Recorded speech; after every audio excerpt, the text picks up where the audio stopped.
Benim vatanımda ezan susmaz, bayrak inmez. Benim vatanımda ezan susmaz, bayrak inmez.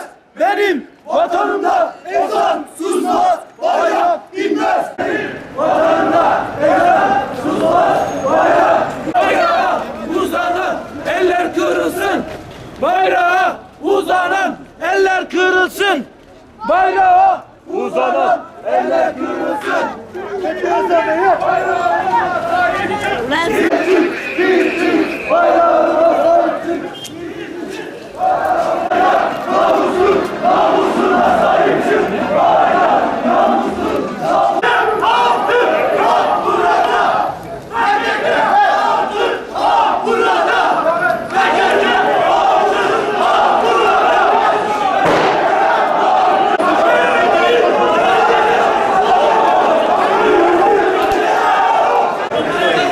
Abi geç oradan, geç, gel.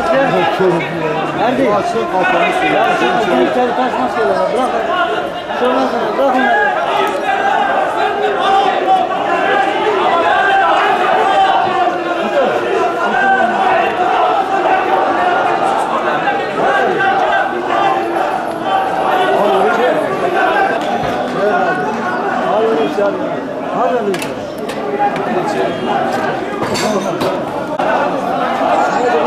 Bir taraftan şu bir taraftan ne oldu ya?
Usta ne yapacağım?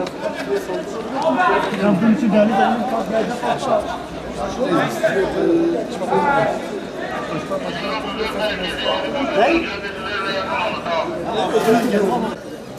tamam ben size sorarsan hocam.